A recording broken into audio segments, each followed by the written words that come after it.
ఇవాళ మనం డిస్కస్ చేయబోయే anime attack on Titan part 12. మీరు దీనికి ముందు పార్ట్స్ చూడకపోతే డిస్క్రిప్షన్ లో లింక్ ఉంది, వెళ్ళి చూడండి. ఇప్పటిదాకా ఎల్డియన్స్ ఏం చేస్తారో అని భయపడ్డారో ఎరెన్ అదే పని చేస్తాడు. ఎరెన్ మార్లే మీద అటాక్ చేస్తాడు. వార్ హ్యామర్ టైటన్ తో ఫైట్ అవుతుంది. చాలా మంది ప్రజలు చనిపోతారు. మికాసా, నీ వల్ల చాలా మంది చనిపోతున్నారు, ఇంకా చాలు, మా దగ్గరికి వచ్చేసే అంటుంది. ఎరెన్ ఏ ఎమోషన్ లేకుండా మికాసాని చూస్తాడు. War hammer Titan hardening power తో వెపన్స్ క్రియేట్ చేసి వాటితో ఫైట్ చేస్తుంది. వార్ హ్యామర్ టైటన్ మెడ వెనుక గాయం చేసినా ఏమీ కాదు. War hammer Titan real body Titan లో ఉండదు, టైటన్ తో కనెక్ట్ అయ్యి భూమి లోపల ఉంటుంది. ఎరెన్ వార్ హ్యామర్ రియల్ బాడీని కనుక్కొని మళ్ళీ టైటన్ అయ్యి బాడీని తినబోతాడు. జా టైటన్ ఎరెన్ ని అటాక్ చేస్తుంది. లీవై సర్వే టీం వచ్చి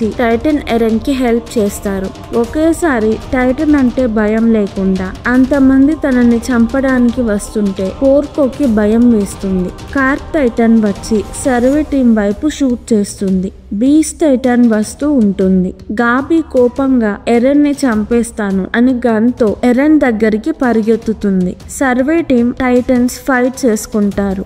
ఎరెన్ టైటన్ అయినప్పుడు ఫాల్కో రైనర్ అక్కడే ఉంటారు. ఫాల్కోకి ఏమీ అవ్వకుండా రైనర్ టైటన్ అయ్యి ఫాల్కోని కాపాడతాడు. రైనర్ స్పృహ తప్పి కదలకుండా టైటన్ లో ఉంటాడు. ఫాల్కో రైనర్ కి హెల్ప్ తీసుకురావడానికి వెళ్తాడు. ఎరెన్ నన్ను మోసం చేశాడు అని ఫాల్కోకి కోపం వస్తుంది. వార్ హ్యామర్ టైటన్ బాడీ చుట్టూ యానీ లాగా షీల్డ్ క్రియేట్ చేసుకుంటుంది. హార్డనింగ్ పవర్ తో టైటన్ ఎరెన్ ని ట్రాప్ చేస్తుంది. టైటన్ ఎరెన్ కొరికిన షీల్డ్ కి ఏమీ అవ్వదు. వార్ హ్యామర్ టైటన్ దగ్గర స్టామినా లేక మళ్ళీ టైటన్ అవ్వలేదు. ఎరెన్ కి మళ్ళీ టైటన్ అయ్యే స్టామినా ఉంటుంది. మార్లే అటాక్ చేయడానికి వార్ షిప్స్ ని రెడీ చేస్తారు.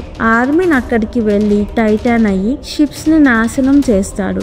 లీవై వెనక నుంచి వచ్చి బీస్ట్ టైటన్ ని ఓడిస్తాడు. సర్వే టీం కార్క్ టైటన్ ని అటాక్ చేసి ఓడిస్తారు. జాన్ థండర్ స్పియర్స్ తో పీక్ ని చంపబోతే ఫాల్కో అడ్డం వచ్చి చంపొద్దు అంటాడు. జాన్ థండర్ స్పియర్ పీక్ కి తగలదు. పీక్ కి చాలా గాయాలవుతాయి. గాబీ ఫాల్కో పీక్ ని అక్కడి నుంచి తీసుకువెళ్తారు. Eren war hammer titan shield ఎలా పగలగొట్టాలి అని ఆలోచిస్తాడు. పోర్కో కోపంతో టైటన్ ఎరెన్ ని అటాక్ చేస్తాడు. అప్పుడు టైటన్ ఎరెన్ వార్ హ్యామర్ బాడీని అడ్డం పెడతాడు. జా టైటన్ అటాక్ కి షీల్డ్ కి డ్యామేజ్ అవుతుంది. ఎరెన్ కి జా టైటన్ కి ఉన్న పవర్ అర్థమవుతుంది. జా టైటన్ ఎటు వెళ్లకుండా మికాసా జా టైటన్ కాళ్ళు కట్ చేస్తుంది. ఎరెన్ జా టైటన్ తో షీల్డ్ పగలగొట్టించి వార్ హ్యామర్ టైటన్ ని తినేస్తాడు. హాంజీ ఆర్మిన్ సర్వే టీం పెద్ద ఎయిర్ షిప్ లో వచ్చి ఫైట్ చేస్తున్న టీం ని తీసుకుని వెళ్లడానికి వస్తారు. టైటన్ ఎరెన్ జా టైటన్ ని కూడా తినడానికి చూస్తాడు. గాబీ ఫాల్కో గట్టిగా రైనర్ ని హెల్ప్ కోసం పిలుస్తారు. రైనర్ కి ఇంకా ఫైట్ చేయాలని ఉండదు, అందుకే కదలకుండా అలానే ఉంటాడు. గాబీ ఫాల్కో పిలిచేసరికి లెగిచి టైటన్ అవుతాడు. ఆర్మర్ టైటన్ ఎరెన్ నుంచి జా టైటన్ ని తీసుకుంటుంది. ఎరెన్ దగ్గర ఆర్మర్ టైటన్ తో ఫైట్ చేసే అంత స్టామినా లేదు. ఎరెన్ మికాసా అక్కడి నుంచి వెళ్లిపోతారు. సర్వే టీం అందరూ ఎయిర్ షిప్ లో ఎక్కుతారు. లీవై ఎరెన్ ని కొట్టి ఐలాండ్ కి వెళ్ళాక నిన్ను జైల్లో వేస్తాము అంటాడు. ఫ్లాక్ టీమ్ లో అందరూ మనం మొదటిసారి గెలిచాము అని సంతోషంగా ఉంటారు. జాన్, కానీ, శాషా ఇంకా ఎంతమందిని చంపాలి అని బాధపడతారు. గాబీ ఎయిర్ షిప్ ఎక్కుతుంది. గాబీని కాపాడడానికి ఫాల్కో కూడా గాబీతో ఎయిర్ షిప్ ఎక్కుతాడు. గాబీ దగ్గర ఉన్న గన్ తో షూట్ చేస్తుంది. బుల్లెట్ శాషాకి తగులుతుంది. సర్వే టీం గాబీ ఫాల్కోని కొడతారు. పీక్ పోర్కోని ఒక ప్లేస్ లో బంధించిన అతను మార్లేలో ఒక లేడీ సోల్జర్. మార్లేలో కొంతమంది పారడైజ్ ఐలాండ్ వైపు ఉంటారు. ఇప్పటిదాకా జరిగింది జీక్ వేసిన ప్లాన్. జీక్ కూడా ఎరెన్ వాళ్ళతో ఎయిర్ షిప్ లో ఉంటాడు. శాషా చనిపోతుంది. అందరూ ఏడుస్తారు. 3 సంవత్సరాల క్రితం మార్లే షిప్ పారడైజ్ ఐలాండ్ మీద అటాక్ చేయడానికి వస్తాయి.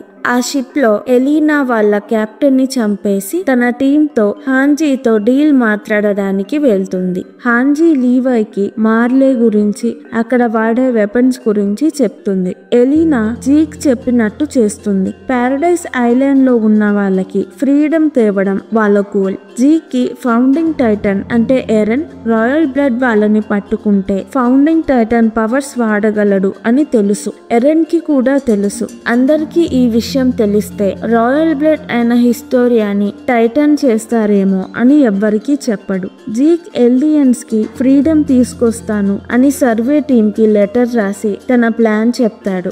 సర్వే టీమ్ ఎరెన్ జీక్ అందరూ పారడైజ్ ఐలాండ్ కి వెళ్తారు.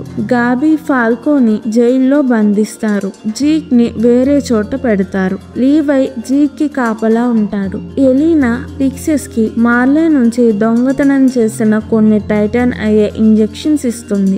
జీక్ ఎలీనా సర్వే టీమ్ కి 3 years లో చాలా హెల్ప్ చేశారు. కానీ సర్వే టీం వాళ్ళని పూర్తిగా నమ్మలేదు. సర్వే టీం హెల్ప్ చేయకపోయినా ఎరెన్ ప్లాన్ ప్రకారం చేసేవాడు. మికాసా ఆర్మీన్ కి మార్లేలో వాళ్ళ వల్ల అంతమంది చనిపోవడం కరెక్ట్ కాదు అనిపిస్తుంది. మనకి ఫైట్ చేయడం తప్ప వేరే దారి లేదు అని వాళ్ళని వాళ్ళు కన్విన్స్ చేసుకుంటారు. యానీ షీల్డ్ లో ఇంకా పారడైజ్ ఐలాండ్ బేస్మెంట్ లోనే ఉంటుంది. కియోమి మార్లేలో ఒక important person. Hizuru clan. Hizuru paradise island కి సపోర్ట్ చేస్తుంది.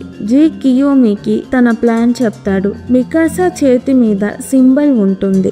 అది చూసి మికాసాతో నువ్వు తప్పిపోయిన మా హీజురు కంట్రీ క్వీన్ అంటుంది. జీక్ ప్లాన్ ఏంటంటే వాల్ లో ఉన్న టైటాన్స్ తో పారడైజ్ ఐలాండ్ కి ఉన్న ఎనిమీస్ ని అంతం చేయడం. దీన్ని రంబ్లింగ్ అంటారు. రంబ్లింగ్ ముందు 3 పనులు చెయ్యాలి.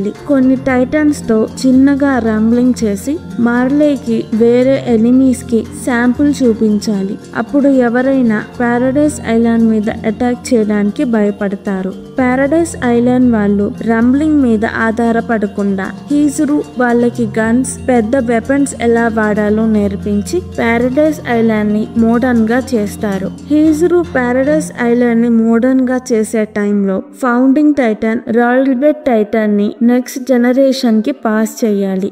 జీక్ బీస్ట్ టైటన్ ని రాయల్ బ్లడ్ వాళ్ళకి అంటే హిస్టోరియాకి పాస్ చేస్తాడు. హిస్టోరియా తనకి ఉన్న 13 years టైంలో ఎంతమందిని వీలైతే అంతమంది పిల్లల్ని పుట్టించుకోవాలి. హిస్టోరియా నాకు ప్లాన్ ఓకే అంటుంది.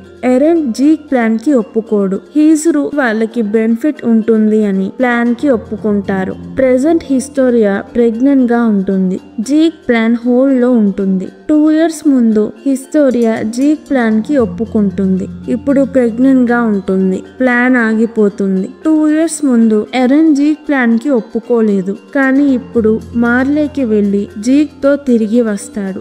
ఎరెన్ హిస్టోరియా ఎందుకు వాళ్ళ డెసిషన్స్ మార్చుకున్నారు నెక్స్ట్ ఎపిసోడ్ లో చూద్దాం. ఈ వీడియో కనుక మీకు నచ్చినట్టయితే ప్లీజ్ వీడియోని లైక్ చేసి ఛానల్ ని సబ్స్క్రైబ్ చేసుకోండి. ఇలాంటి యానిమే కావాలంటే కింద కమెంట్స్ లో చెప్పండి. నేను తప్పకుండా ఎక్స్ప్లెనేషన్ వీడియో చేస్తాను. Thank you. మళ్ళీ వచ్చే వీడియోలో కలుద్దాం.